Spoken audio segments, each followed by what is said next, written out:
The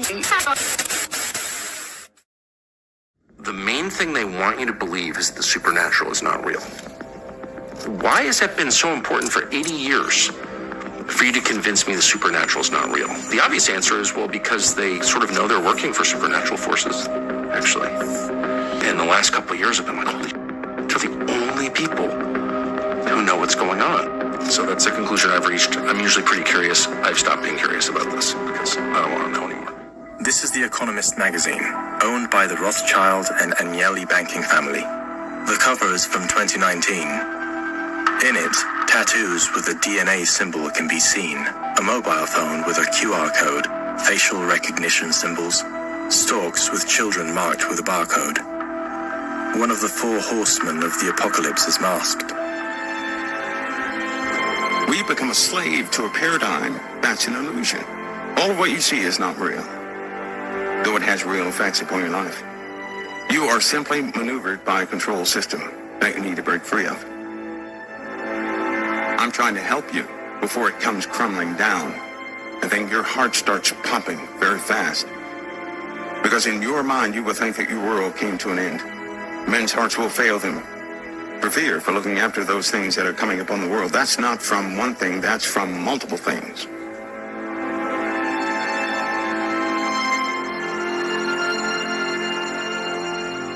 It's an exclusive club like no other. A fortress of power nestled in the Swiss Alps. For over 50 years, this World Economic Forum has quietly shaped the future of the world. The World Economic Forum is considered to have significant influence. At the same time, it attracts considerable criticism. A former judge and member of the European Parliament describes the WEF as the world's most dangerous international association. At the center of it all is one man, Klaus Schwab.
Version of the glasses, one of the things that I'm pretty excited about, I think we'll start getting some consumer neural interfaces soon. I think that's going to be pretty wild.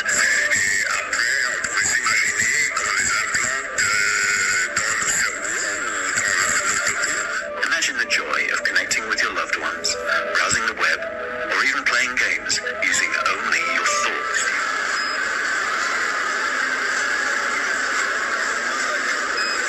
The microchips are already here. The microchip implants use the same technology that's in contactless credit cards.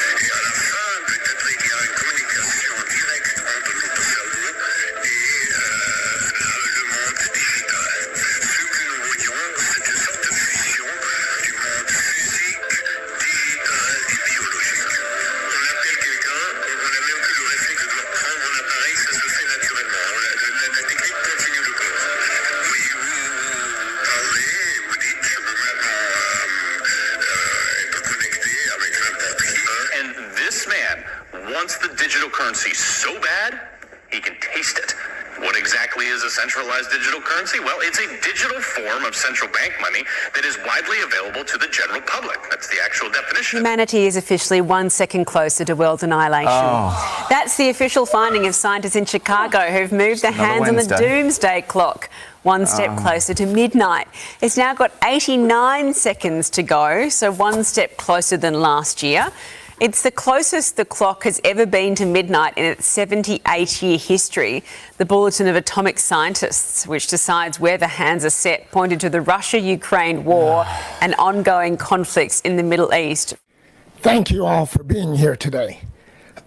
It is the determination of the Science and Security Board of the Bulletin of the Atomic Scientists that the world has not made sufficient progress on existential risks threatening all of humanity. We thus move the clock forward. In setting the clock closer to midnight, we send a stark signal. Because the world is already perilously close to the precipice, any move towards midnight should be taken as an indication of extreme danger and an unmistakable warning. Ladies and gentlemen, this clock is a stark diagnosis of our reality. At 89 seconds to midnight, the doomsday clock stands closer to catastrophe than at any moment in its history. The clock speaks to the existential threats that confront us and the need for unity and bold leadership to turn back its hands. In recalling the words of Nelson Mandela, the founder of the Elders, the most powerful weapon in the world is to sit down and talk. The solutions we need to confront the existential threats we face are all connected by a simple truth. We can only succeed if we act as one. And so we have kind of a cipher really given to us. Daniel is a kind of a cipher for Revelation. We can look at what God said in Daniel and we can understand more clearly what he's talking about in Revelation.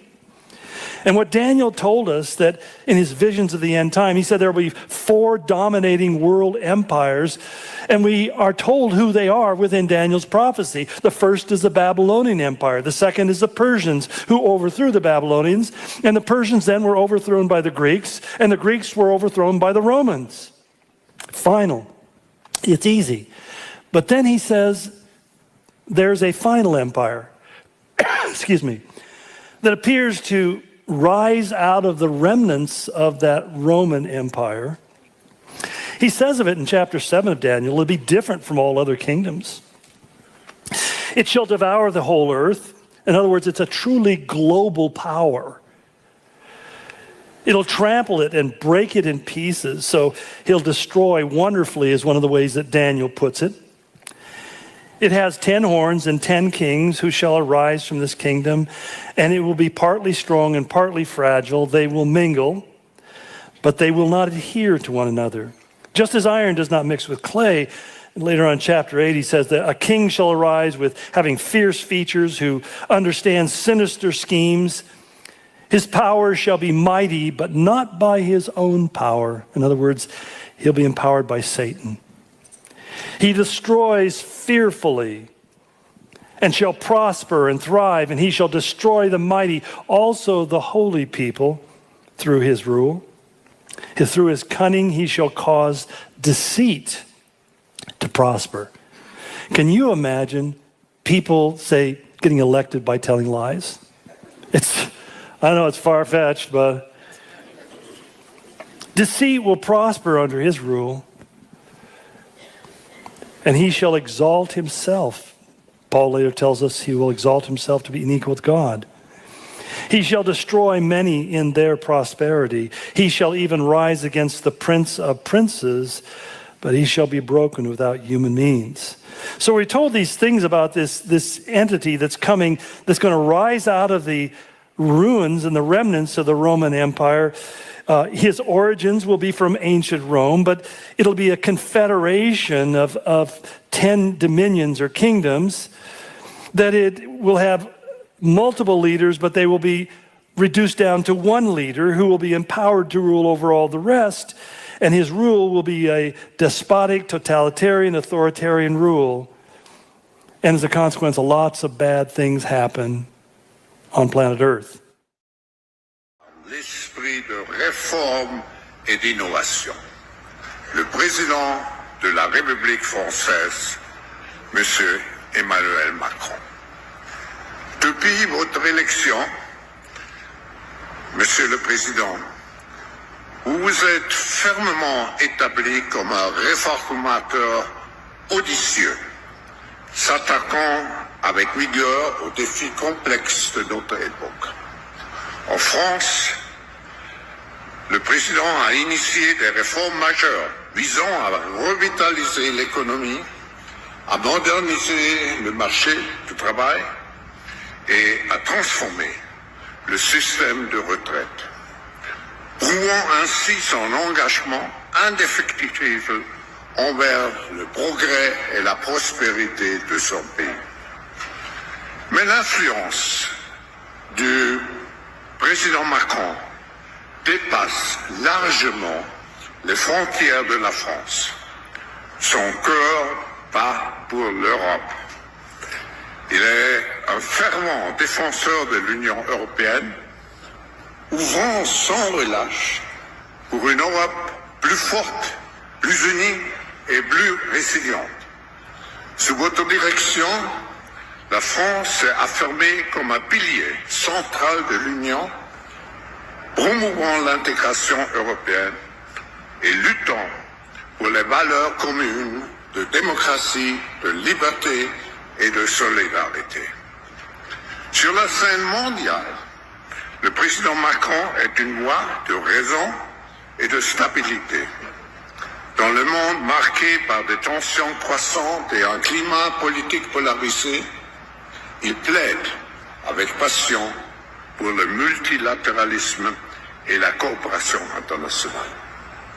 Que ce soit dans la lutte contre le changement de climat, dans la promotion de la paix et de la sécurité, ou dans la défense des droits humains, le monde a besoin de votre leadership.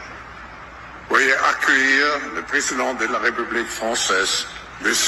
Emmanuel Macron.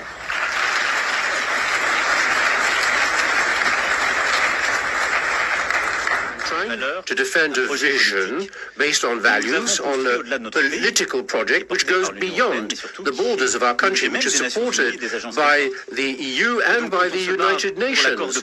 When we fight for the Paris Accord, we're fighting for an agreement that all the sovereign states have signed. The idea is to create a whole new set of laws and ignore the existing human rights laws and other laws under the pretext of pandemic preparedness and the biosecurity agenda. The WHO is developing through all its nations, but with the WHO Directorate and the United States in charge, a pandemic treaty and amendments to the existing international health regulations that will remove the human rights protections currently embedded in the IHRs, will enforce surveillance, censorship, get rid of freedom of speech, require governments to censor and only push a single narrative. Also, we will be subject, if they can make this work, to vaccines developed in 100 days, which the organization CEPI is planning to do. And one of the people who founded CEPI was Jeremy Farrar, who is now the chief scientist at the WHO to bring this forward. Other things that amendments do is to bind the states so they're no longer recommendations but enforceable edicts. Provide a liability shield, get rid of intellectual property rights, move supplies from one country to another, enforce digital passports, and the Director General of WHO can demand that a pandemic or a potential pandemic exists. He can just declare it with no standards, and then countries around the world will have to obey. Also, the WHO will tell you what drugs you can and can't use in your nation once a pandemic is declared. Obviously, the budget will increase. One Health is another part of this. One Health is a concept that was created to enable the WHO, with these documents, to take over jurisdiction of everything in the world by saying that climate change, animals, plants, water systems, ecosystems are all central to health.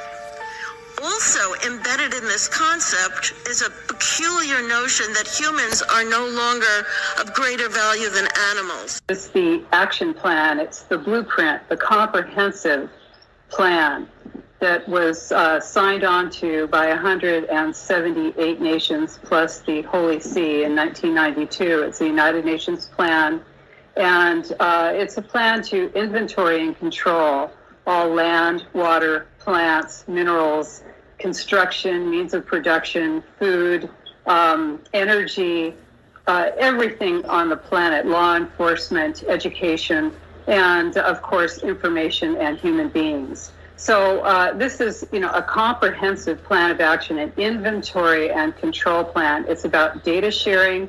It's about money transferring from the developed nations to the lesser developed nations. And ultimately, it's about destroying your ability to have a voice, destroying your ability to have representative government. It's about changing your government to governance.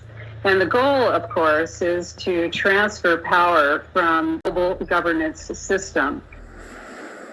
Welcome to your future, a digitally interdependent, hyper-connected, networked world. Throw off the tethers of ordinary reality and join the digitized multitudes ruled by global e-governance. With your very own new world citizen of the People's Federated Republic of the Great Democratic United Global States Incorporated chip card. Just one chip is now a key to every relevant database you are in on Earth. We're taking identification to a technocratic level beyond Aldous Huxley's wildest dreams and George Orwell's nightmares. One chip linked to your unique citizen number connects to all of your relevant societal business, including your passport, your driver's license, and all Federation-required licenses, titles, and registrations, your car, home, and medical insurance, all of your medical records, including your mandatory annual psychological evaluation, your DNA profile, and your prescriptions, your voter registration and history, and your bank account and digital universal basic income credits. But that's not all. Your blockchain-protected New World Citizenship also gives you a digital footprint everywhere you go on the web, from online news sources to all of your social media accounts, authenticating you online to ensure a safe, peaceful, and secure society where no one can offend anyone else because no one can hide. Continuous real-time 24/7 tracking and tracing will ensure a truly peaceful digital utopia for all. No more fear of identity theft or forgetting those pesky passwords, as your digital citizen mark will be biometrically verified through your fingerprints, iris scan, EEG, voice print, and facial map. From Cairo to Rome to Ingolstadt to Paris to Washington to Estonia and Astana. From ocean to ocean to ocean, being a digital resident offers you a new concept of freedom to be a global citizen under your borderless digital new world order. But for Klaus Schwab, this global pandemic could be the perfect opportunity for the Davos Club to regain its influence.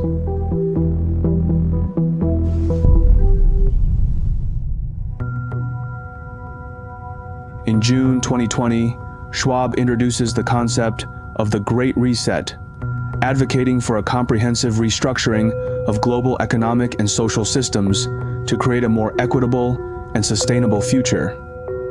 I see the need for action. I see the need for a great reset. We can, and the World Economic Forum is very open and as an open platform to integrate everybody who is willing to address those issues in a spirit, which means to exercise here true global citizenship.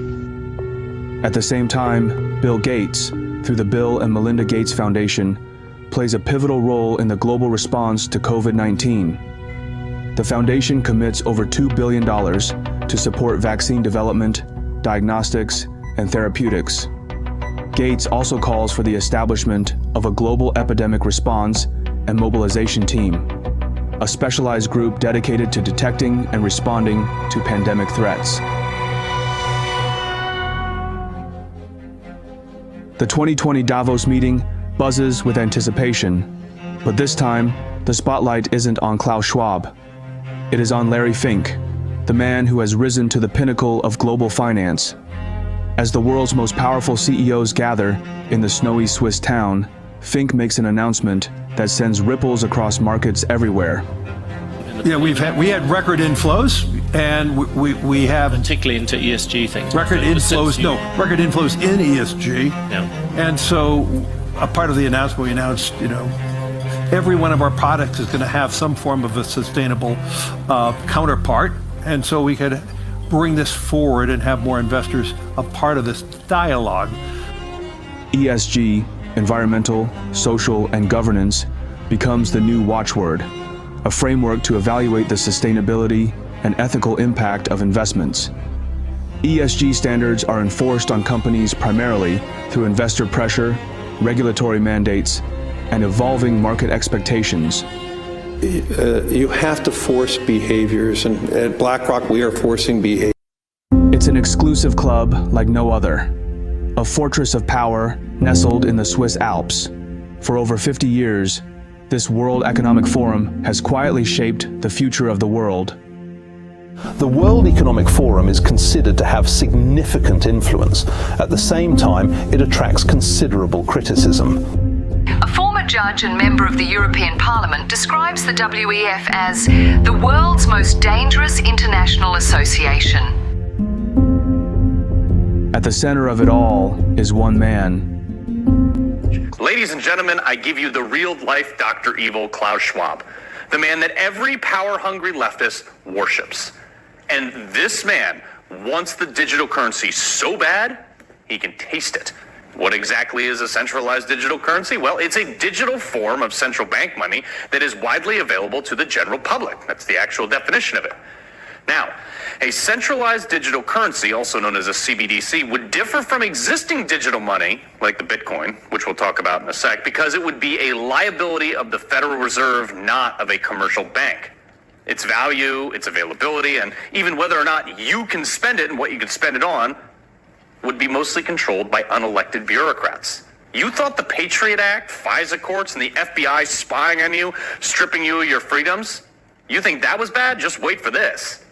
This will, not may, it will lead to confiscation, maybe expiration dates on funds that you thought you owned. Long before we're a cashless society, this is where I get scared, because it's too similar to the mark of the beast. It's too similar to exactly what it says. You won't be able to trade, you won't be able to do anything unless you have the mark. Many American businesses have already gone cashless as well. They'll pretend it's all about convenience, but really, it's all about control. The emergence of a system for comprehensive control that's so complete that we can barely imagine it. Countries like India, Estonia, Korea, there's a long list, have taken national steps to provide citizens who wish with a secure form of digital identification that can be presented online. A secure digital ID, biometrically synced to your smartphone. We're headed toward a one world global government with one massive, monstrous leader. How is the mark of the beast described in the Bible? People would like to see there are two orders in this world.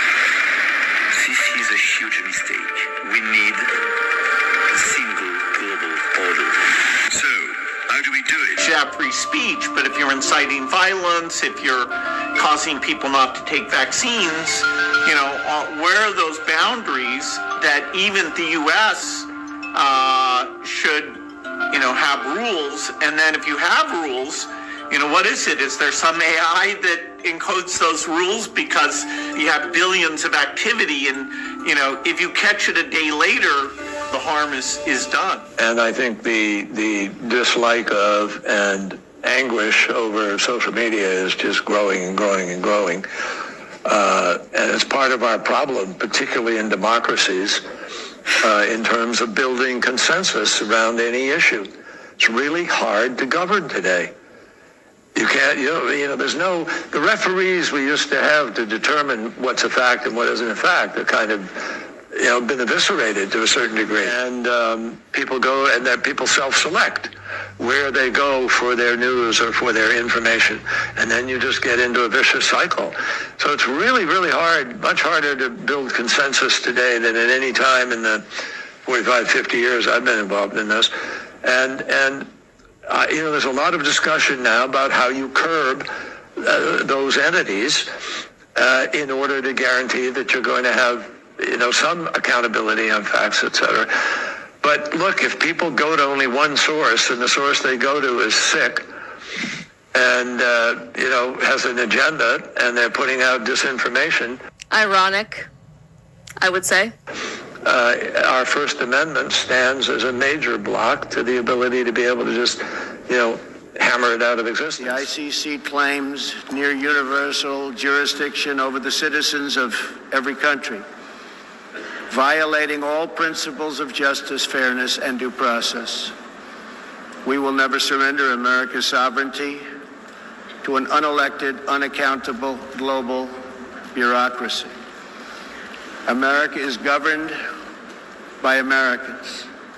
We reject the ideology of globalism, and we embrace the doctrine of patriotism.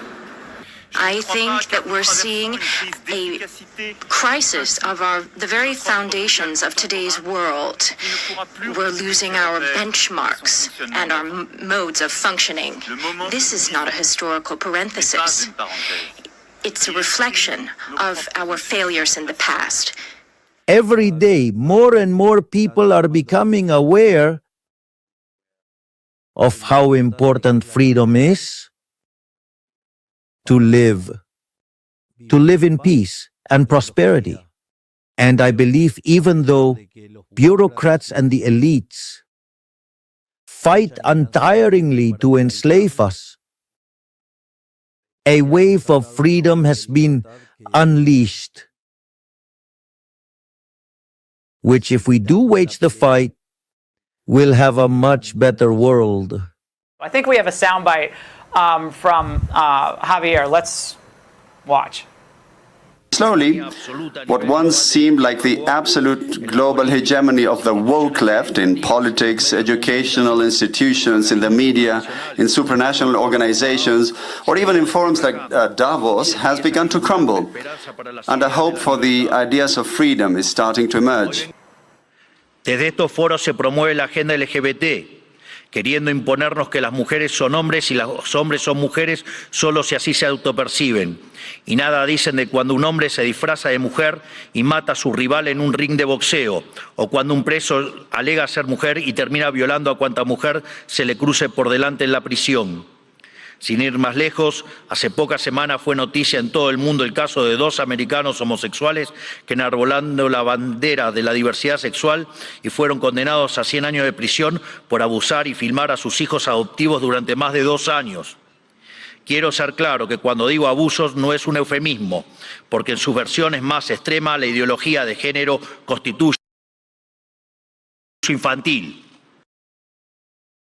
Por lo tanto, quiero saber quién avala esos comportamientos. Están dañando irreversiblemente a niños sanos mediante tratamientos hormonales y mutilaciones, como si un menor de 5 años pudiera prestar su consentimiento a semejante cosa. Y si ocurriera que su familia no está de acuerdo, siempre habrá agentes del Estado dispuestos a interceder en favor de lo que ellos llaman el interés del menor. Créanme que los escandalosos experimentos que hoy se realizan en nombre de esta ideología criminal serán condenados y comparados con aquellos ocurridos durante las épocas más oscuras de nuestra historia. Y cubriendo esta multitud de prácticas abyectas está el eterno victimismo, siempre dispuesto a disparar acusaciones de homofobia, transfobia y otros inventos cuyo único propósito es intentar callar a quienes denuncian este escándalo de que las autoridades nacionales e internacionales son cómplices.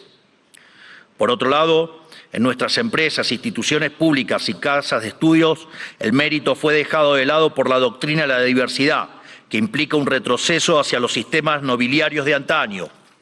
Se inventan cupos para cuanta minoría se le ocurra a los políticos, que lo único que hacen es atentar contra la excelencia de esas instituciones. El wokismo también ha distorsionado la causa de la inmigración. La libre circulación de bienes y personas están en los fundamentos del liberalismo. Lo sabemos bien. Argentina, los Estados Unidos y muchos otros países se hicieron grandes por aquellos inmigrantes que dejaron sus tierras de origen en busca de nuevas oportunidades. Sin embargo, de intentar atraer el talento extranjero para promover el desarrollo, hemos pasado a la inmigración masiva motivada no desde el interés nacional, sino desde la culpa. Como Occidente es la supuesta causa de todos los males de la historia, debe redimirse abriendo sus fronteras a todo el mundo, culminando necesariamente en una colonización inversa que se asemeja al...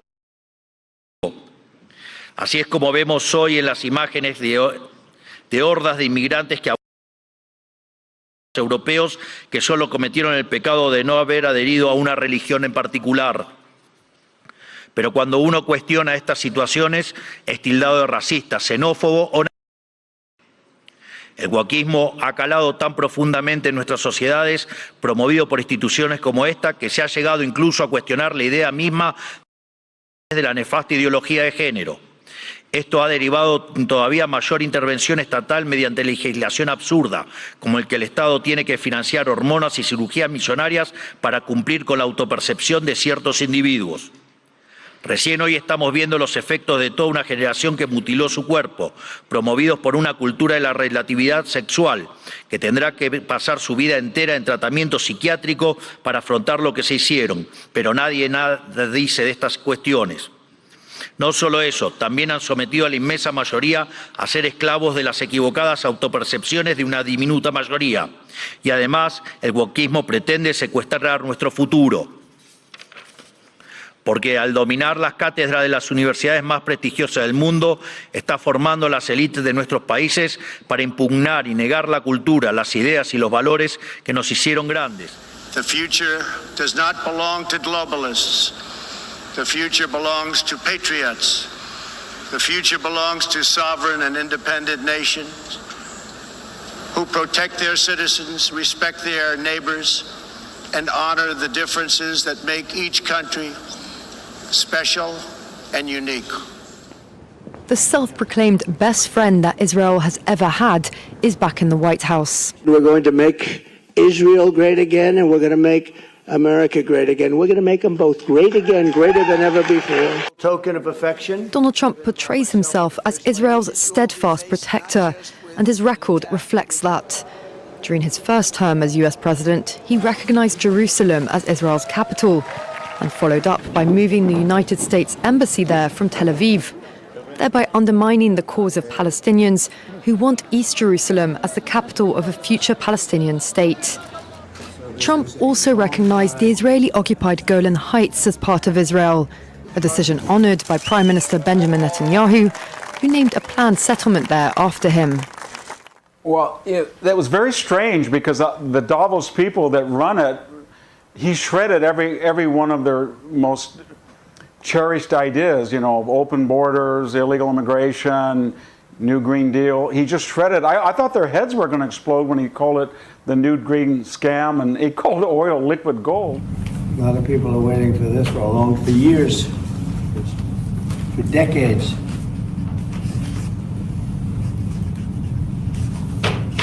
And everything will be revealed. Ladies and gentlemen, the President of the United States, Donald J. Trump.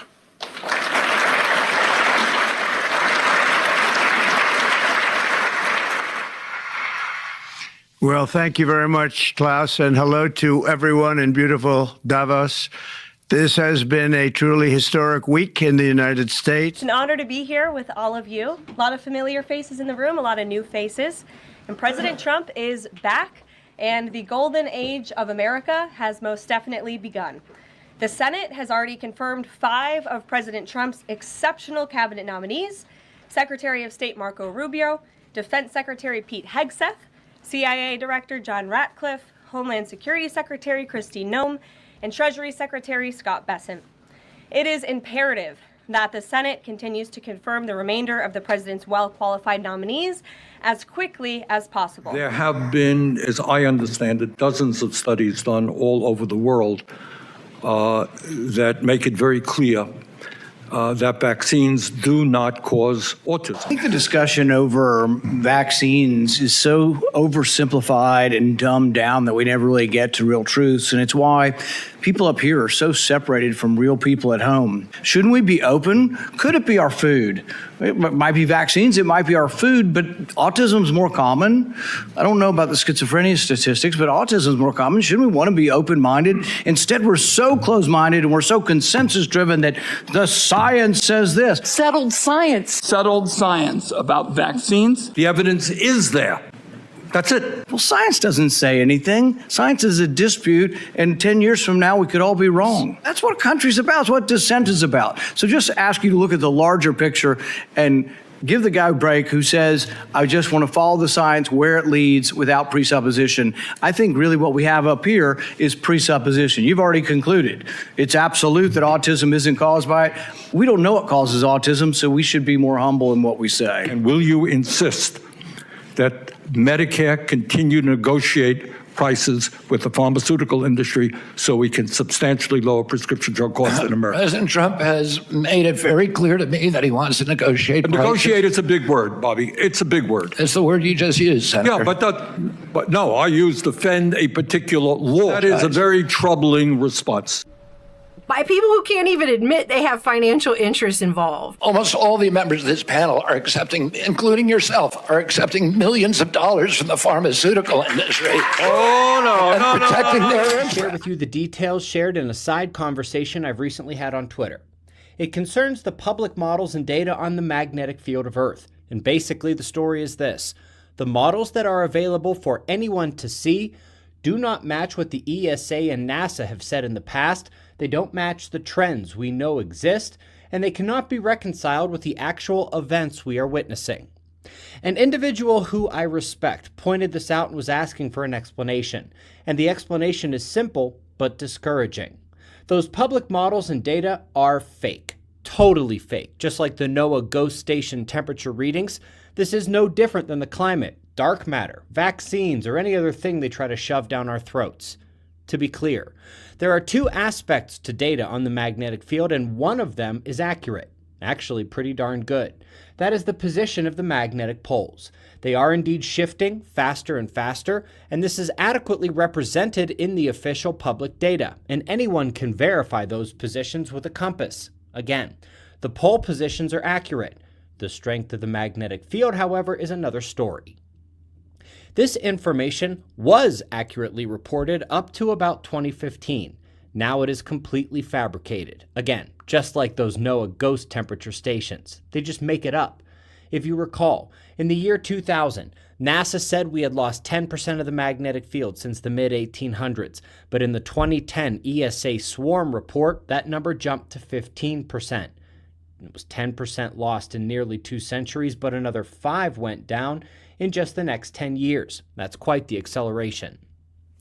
Many of you likely remember that the mission manager for Swarm, Rune Flobergagen, in an interview with Live Science, publicly said that we had gone from losing 5% per century to 5% per decade. That's accurate, a shift moving 10 times faster. He was also not at all shy about the fact that the likely reason is that the magnetic poles are getting ready to flip. To be sure, it's not a full Cron magnetic reversal, but the 12,000-year cycle magnetic excursion. But this is where everything went wrong. After being highly acclaimed, awarded, and respected as the best person to lead that mission, shortly after that article came out, he was out. No longer the mission manager at the most important magnetic field mission in the world. Don't make me say it. You all know why he didn't have that job any longer. It was at this time when the data became controlled, faked, and when insiders at Swarm, the NCEI, and the WDC for Geomagnetism in Kyoto, Japan, all told me the same thing. We can't trust the data and models anymore. We aren't going to be getting real information from that point forward. In fact, this chart that they currently have there on the Kyoto site is a lie. I remember looking back at this in 2015, And at the bottom right side of the line, watch what I add here. Back in 2015, the line had turned down again and was already at the 7.7 mark. That has been deleted, adjusted, and now the chart shows something completely different, a slowdown of the field loss. The previous trends, ESA data, and more are gone, erased. If not for my saving those previous images and quotes, you wouldn't know they existed. I'll say it again. The public models and data we get to know do not match, and the factual data and qualitative descriptions have been hidden, erased. It would be one thing if they now claimed, oh, we had just made a mistake before. That wasn't true. Nope. They claim that the data never existed and that they never made those claims about accelerating the shift, like going to 5% per decade. Furthermore, the KP index and auroral records in 2023 and the severity of the May 2024 solar storm indicate a continued weakening. Don't forget, Dr. Simonenko told us about yet another acceleration in March of 2023 with his paper that came out this past April. And in case my friend from Twitter is watching, I want him to know I respect him a good bit. But I have watched them change charts, erase data, and now blatantly lie to the world about what is happening. To be honest, if you know about what they do with the climate, what they did with COVID, elections, the vaccine, the World Economic Forum, World Health Organization, inflation reports on the news, this is pretty much par for the course these days, and it shouldn't surprise you. The insiders had told me to watch space weather and see how severe the Earth effects are, and that's what we've been doing. It's the only way to track this at this point. Yes, we will break all of this down once again in our upcoming documentary, from the cycle of magnetic pole shifts to what's happening now to what's coming next and why every scientist who has studied excursions in the last decade says they're deadly and a major problem for our world. Your voice would be a voice that parents would listen to. That is so dangerous. I will be voting against your nomination because your views are dangerous to our state and to our country. I mean, do you think science is dangerous, Senator? This is published, peer-reviewed studies. I yield. These are the nuances you're unwilling to talk about because there's such a belief in submission. Submit to the government. Do what you're told. There is no discussion. There ought to be a debate. You're not going to let him have the debate because you're just going to criticize and say, it is this, and admit to it. Before I close, I want to warn the American people who are watching at home. You may hear lies and smears in this hearing that'll challenge my loyalty to and my love for our country. Those who oppose my nomination imply that I am loyal to something or someone other than God, my own conscience, and the Constitution of the United States. The fact is, what truly unsettles my political opponents is I refuse to be their puppet. Globalization is over, and we're taking Davos down with it. Trump went to Davos and dictated to them. Boost spending on defense, cut corporate taxes, because he's establishing a new world order. America is no longer duty-free. Is covered on CNN. What you're saying, this is not Fox, Congressman. You can't just spin a tale and pull the wool over people's eyes. Yeah. This is CNN. This is the news. We're asking you to come on and tell the truth. And that's why more people are watching the Cartoon Network SpongeBob reruns right now. And here in America, we have big events coming up. What the world has witnessed in the past 72 hours is nothing less than a revolution of common sense. Our country will soon be stronger, wealthier, and more united than ever before, and the entire planet will be more peaceful and prosperous as a result of this incredible momentum and what we're doing and going to do. My administration is acting with unprecedented speed to fix the disasters we've inherited from a totally inept group of people and to solve every single crisis facing our country. This begins with confronting the economic chaos caused by the failed policies of the last administration. I terminated the ridiculous and incredibly wasteful Green New Deal. I call it the Green New Scam. Withdrew from the one-sided Paris Climate Accord and ended the insane and costly electric vehicle mandate. We're going to let people buy the car they want to buy. I declared a national energy emergency, and that's so important, national energy emergency to unlock the liquid gold under our feet and pave the way for rapid approvals of new energy infrastructure. My message to every business in the world is very simple. Come make your product in America, and we will give you among the lowest taxes of any nation on earth. We're bringing them down very substantially, even from the original Trump tax cuts. But if you don't make your product in America, which is your prerogative, then very simply you will have to pay a tariff, differing amounts, but a tariff which will direct hundreds of billions of dollars and even trillions of dollars into our treasury to strengthen our economy and pay down debt. The president also making good on his promise to demolish globalism. He has already removed the U.S. from the destructive Paris Climate Accords. Those accords say China and India are developing nations. He also withdrew our country from the horrendous global minimum tax, the WHO. He's again moving at lightning speed. Today, during his speech in front of the World Economic Forum in Davos, Switzerland, well, the president vowed to always put America first, and he delivered a powerful blow to the censorship-loving elites. Take a listen to this. I'm pleased to report that America is also a free nation once again. On day one, I signed an executive order to stop all government censorship. No longer will our government label the speech of our own citizens as misinformation or disinformation, which are the favorite words of censors and those who wish to stop the free exchange of ideas and, frankly, progress. We have saved free speech in America, and we've saved it strongly. Look at things like artificial intelligence. Exactly. And robots. Look at things like gene editing. Exactly. You know, opening a whole new horizon for medical science. And you see, the difference of this fourth industrial revolution is it doesn't change what you are doing. It changes you. If you take genetic editing, right. Just as an example, it's you who are changed. And of course, this has a big impact on your identity. Yeah.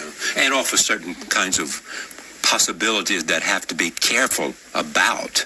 You know, when you began to do that kind of gene editing, some people worried that you were changing what it means to be human.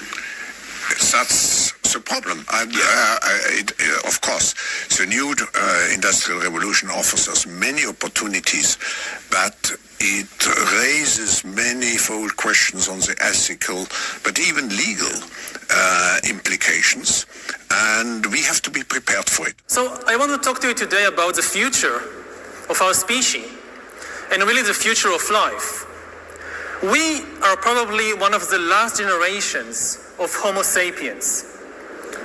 Within a century or two, Earth will be dominated by entities that are more different from us than we are different from Neanderthals or from chimpanzees. Because in the coming generations, we will learn how to engineer bodies and brains and minds. These will be the main products of the economy, of the 21st century economy. Not textiles and vehicles and weapons, but bodies and brains and minds. Now, how exactly will the future masters of the planet look like? This will be decided by the people who own the data. Those who control the data control the future not just of humanity, but the future of life itself. Because today, data is the most important asset in the world. Now, why is data so important?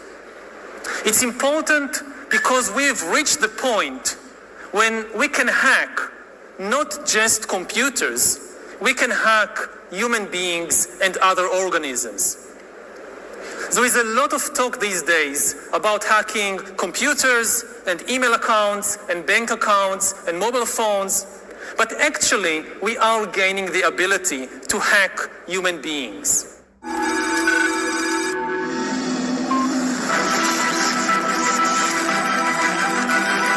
Biological knowledge multiplied by computing power, multiplied by data, equals the ability to hack humans.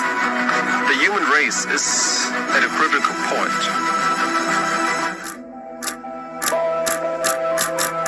Al final, de lo que se trata es de organizar una gran entidad o varias entidades supranacionales que sean las que dicten el nuevo orden de cosas, el nuevo orden mundial. Have no doubt, you are living the most important moments of your life. Because you're going to be the protagonists of the most important moments in the history of humanity. The moral to be drawn from this dangerous nightmare situation is a simple one. Don't let it happen. It depends on you. I would like to solve the puzzle. I would like to solve the puzzle. I would like to solve the puzzle.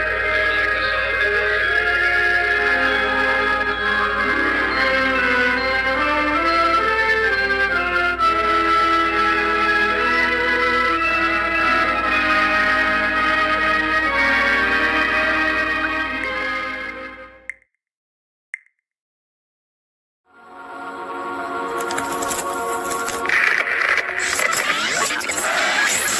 Have a